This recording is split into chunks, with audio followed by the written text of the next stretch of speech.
Hey friends, Coach Stephanie here with our Sweeter Than Pumpkin Pie Wreath Kit. I wanted to just explain to you that you will get a document just like this one in your kit that has recipes on that. So you just simply follow the recipe. If your kit came with 2 rolls of mesh, a square sign, and 3 rolls of ribbon as well as a wreath frame, just follow that QR code. And I have several recipes on this card or this document that accompanies your kit. The kit that we're working on today does come with the 10-inch square sign. It comes with a 15-inch elevated wreath frame, our pumpkin, our foam pumpkin, 2 rolls of wired ribbon, all 10 yards each, our autumn filler bush, and I went ahead and pre-cut our ribbon. We'll talk about that in a minute, but you also get 2 rolls of mesh. So you get 10 yards of the orange mesh and 10 yards of the border stripe brown mesh. Some additional things that you may need are some pipe cleaners.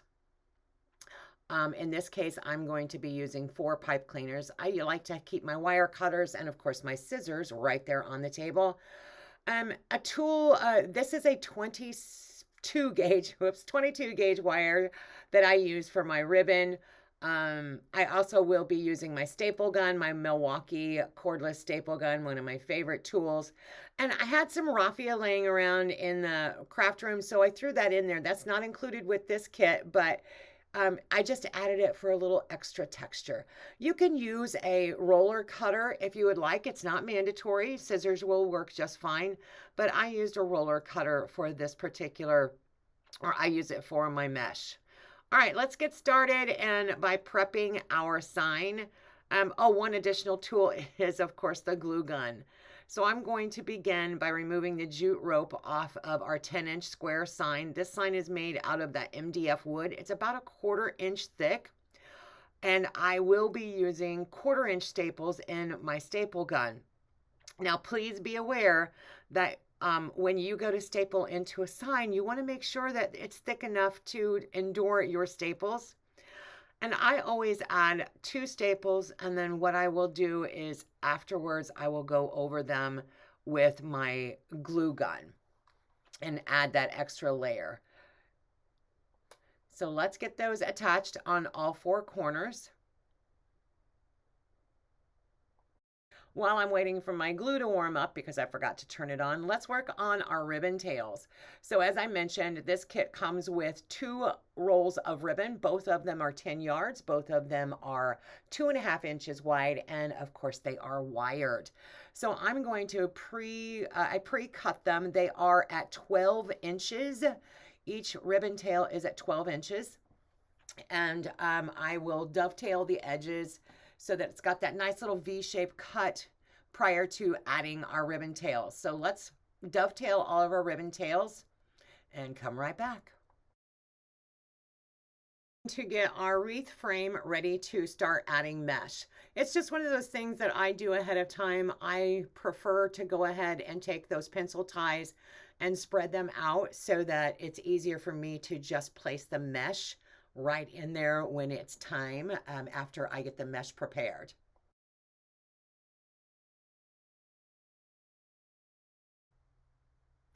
All right, it's time to start making the magic happen. So again, this kit came with 2 rolls of mesh, the brown and the orange, and I cut the mesh at 30 inches long. You're going to have 9 strips of orange mesh at 30 inches, and then you're also going to have 9 strips of brown mesh at 30 inches. So I start by curling up the edge of the mesh, the cut end, and I curl it a couple of curls, 2 to 3 curls, about a 1/4 size. And then I walk up the center of the mesh, gathering it into my hand as I'm walking up. When I get to the end, I pinch that and then I place that into my open twist tie. I push that as close to the frame as possible, and then I just kind of spread it out into that circular motion. We're going to repeat that all the way around the bottom of the mesh, the bottom of the frame. And one little trick that I did learn is that I do every other twist tie. And the reason that I do that is because the mesh lays nicer when you do every other twist tie. So you'll notice that I'm going to do orange all the way around the bottom, and then I'm going to go back with the brown and fill in between. And this allows our mesh to lay smoothly on the wreath frame. So give that a try and let me know what you think in the comments.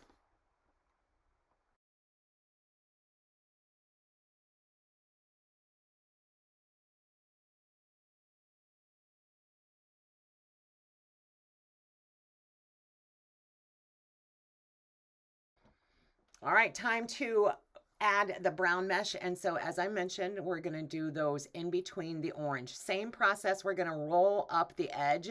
I'm gonna use my little clip, turn it around and roll up the other edge. A couple of curls, 2 to 3 curls, and then walk right up the center. Pinch those together and place that now in between the orange mesh. And you'll notice how nicely that sits right on top of the edge of each orange mesh. And it just, I'm telling you, try it. If you've never tried it, you will thank me for it later.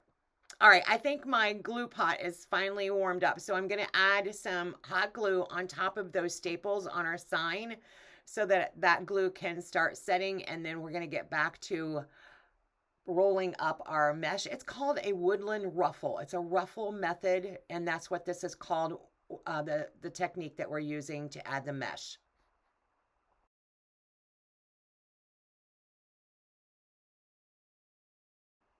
So now I've finished the bottom row. It's time to start working on the top. So we're going to do now, just transition to the top. You'll notice that I'm placing the orange ruffle right over a brown one on the bottom. So it's alternating brown and orange.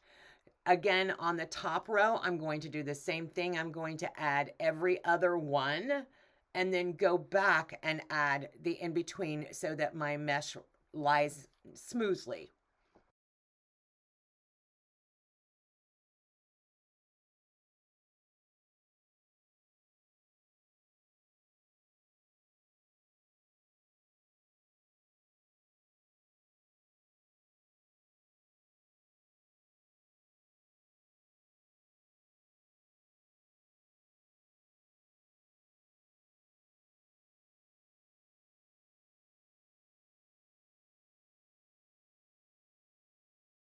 Now that we have all the mesh attached, it's time to add that beautiful ribbon. So I'm going to place the ribbon right on top of each other. There's no right or wrong. Whatever color you want to be dominant will be on top. So I'm choosing to put the pumpkin ribbon on top. I fold it in half to find my halfway point, and then I pinch it together in that center, in that halfway point. Then I place the ribbon right inside that twist tie and push it all the way to the frame as far as possible. Then I spread out the tails. So I'm going to repeat that process for us. I'm going to lay the ribbon on top of each other. Then I'm going to fold it in half to find that midpoint and pinch it together, and then place it right there in the center on the next twist tie. So I'm just going to repeat this process all the way around the bottom, again, the bottom row of our wreath frame before I go back and do the top.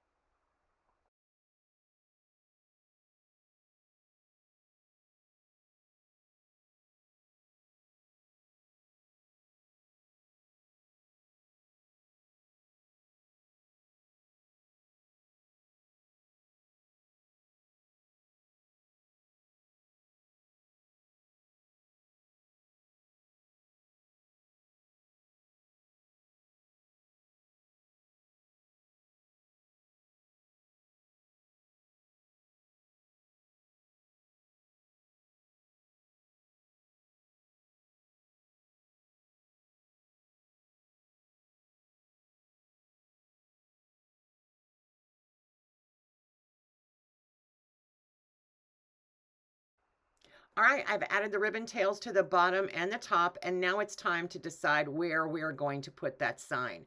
So that's up to you. You can place it in the center, you can offset it, you can put it wherever you want. I try to have a vision of where I'm going to place everything. Am I going to add a bow? Am I going to add any embellishments? And where are they going to lie when I put it all together? So this one I decided to put it in the center, and I'm going to just put a very simple bow underneath it. And I'm showing you the backside because that is one of the things that people really struggle with on how to attach a sign. Folks, please don't feel like you have to pull it so tight that it can't breathe. You should be able to turn that wreath over and shake it, and the sign should be taut, not tight, not so tight that you can't breathe. So please keep in mind, you don't want to squish the mesh. Just put it taut on there and wrap those. I wrapped those pipe cleaners around the wreath frame. So now we're taking that filler bush and I'm just prepping it by dissecting it. I'm clipping every one of those branches, and we'll be using those as we move forward. Down when I got to the bottom branch, the very top of that had like 4 or 5 of them, and I really liked those grouped together, so I kept those. So now we're going to take our Easy Bow Maker, which you can get at Festive Creations by Stephanie, and our brown 2.5-inch ribbon. And I'm just going to make a very simple bow. So I'm going to start out with a 10-inch tail, and I'm going to make about a 6-inch loop. I know people really struggle with bows, so I'm going to take this a little slow. So I put in a loop on the left side and the right side, and now I'm going to add some of that raffia I talked about. Remember, it doesn't come with the kit, but I had some in my craft room, and I wanted to add some additional texture. So I'm just going to place it right in there, and then I'm going to take my ribbon where I left off and make another 6-inch loop. And as I go down, I'm twisting the ribbon so that the pretty side is up. Now, it's not so hard with this brown ribbon because it's really the same on both sides. But when you have a pattern on one side and not on the other, it's really important to do that twist in the middle. Find your middle point, give it that good twist. And then in this case, I'm only going to do 2 loops on each side. So it's not a really complex bow. But now on the last loop, I'm going to do a partial loop. And so it's 2 loops on the left, 2 loops on the right, and then a smaller loop in the center. Okay, now let's take that 22 gauge floral wire that I spoke about earlier, and we're going to use that to add to our bow so that we can easily attach our bow to our wreath. I like to use floral wire because I find that it holds up better. Also, I find that when I'm working with a mesh wreath, I can feed it through the mesh a lot simpler. So I used about a 20-inch piece. I like to go more than what I need just in case I run into any complications. And trust me, it's not that expensive. Don't skimp on it. You will not like yourself if you didn't have enough floral wire.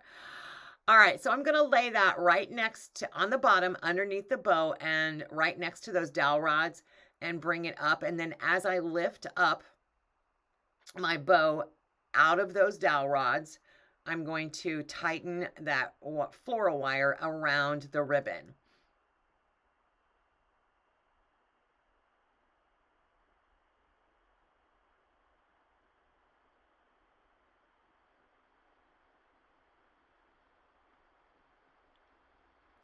Then I turn my wire around to the back side so that I can have the twisted part on the back side. Before I tighten it though, I'm going to make sure that all of my ribbon is facing the right direction, nothing got wonky in there, and then I start and twist that wire to tighten it up around my bow. So now I take the floral wire, feed it through the mesh, and place it into my wreath. Once I have my bow attached, that little small piece that was in the center now has created a loop in the middle of my bow. Now it's time to add those embellishments. So I'm going to add our pumpkin, and I'm not going to put it permanently in place yet. I'm just kind of looking to see where I feel like it's going to look nice. And I decided to focus around the bow itself.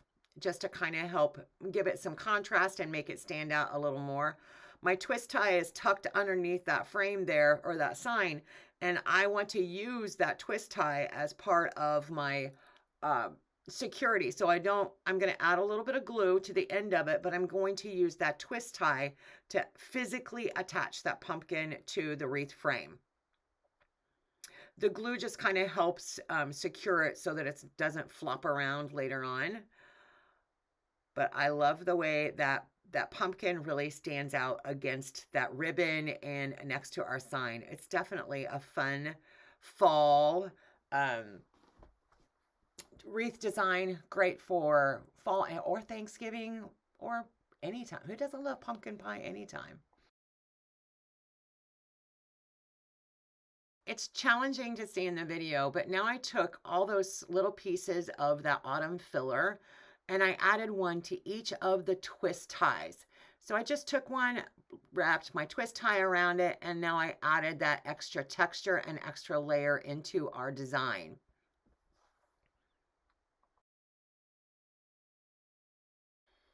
Okay, we're ready for some final touches. I'm just kind of sprucing things up, getting my raffia placed where I think it's going to look nice, making sure my bow is perfectly fluffed, my tails are right, and then of course the very, very next thing that we do when we finish our design, what do? We take photos. Be sure to take a photo of your finished design.